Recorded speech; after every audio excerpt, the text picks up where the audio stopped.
Currently in our area, 73 degrees under cloudy skies.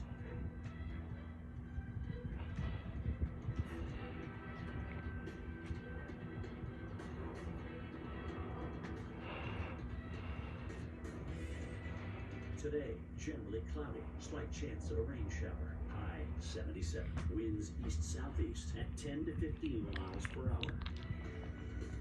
Tonight, considerable cloudiness. Occasional rain showers after midnight. Low 69. Chance of rain 50%. Tuesday, rain showers in the morning, becoming more intermittent in the afternoon. High 75. Chance of rain 50%. Here's our 7-day outlook.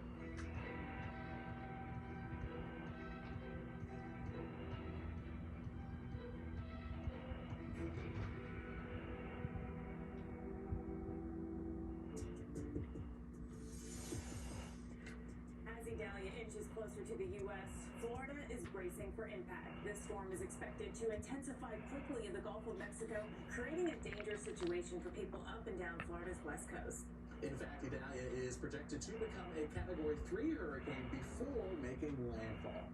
Well, Florida Governor Ron DeSantis joins us now as Floridians prepare for the storm. And Governor, I know it's a really busy time for you. We certainly appreciate you taking the time to chat with us. And you issued a state of emergency for 46 counties.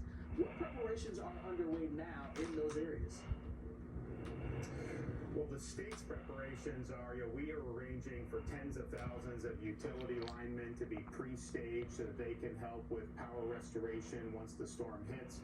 We also have mobilized 5,500 National Guardsmen who are going to be there to be able to assist with both preparation and recovery efforts. And we have 7 urban search and rescue teams that are staged for search and rescue efforts. Hopefully that's not necessary. Our message is, as these local counties are doing their emergency preparations, there are evacuation orders that have been or will be issued, and we're asking Floridians to heed those orders. If you're on a barrier island on the west coast of Florida, from the Tampa Bay area all the way up to northwest Florida and like Franklin County, just be prepared. I mean, you are going to be issued an evacuation directive, and you should heed that. You don't need to drive hundreds of miles.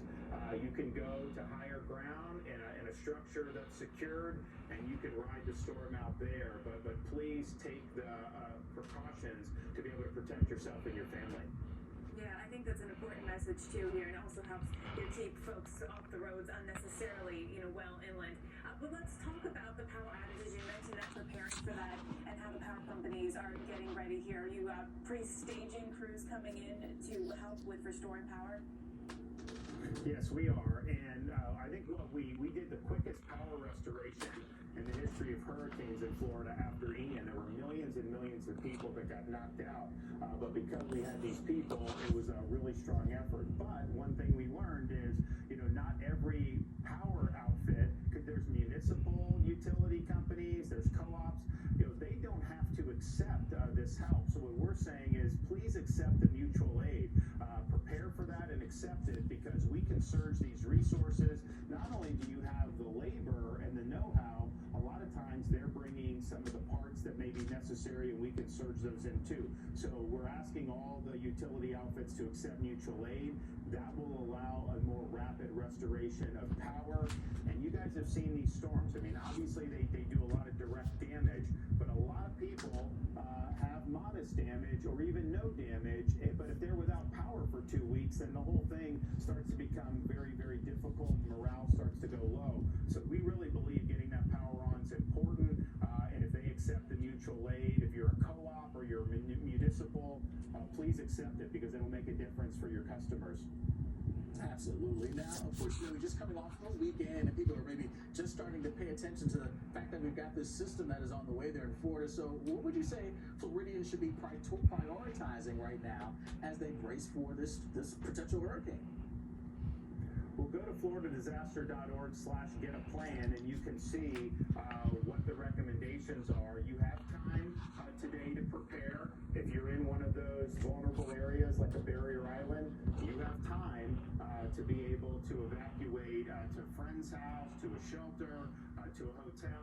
You have time to do that. You'll even have some time tomorrow. But as we get further and further into Tuesday, there's going to start to be some nasty impacts of this thing, and you don't want to put yourself in that. So now is really the time to do what you need to do. You do have time.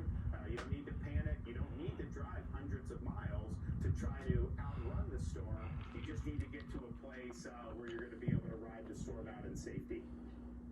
Yeah, in terms of fuel, gassing up is always something that we urge folks to do before the storm. But there is the issue with the fuel contamination from some of the gas stations in Florida. Is that including the Tampa area? And can you talk about what's being done to remedy that situation? Right, so our agriculture department identified this over the weekend. It's basically been limited to about 29 gas stations, and so those stations have been identified.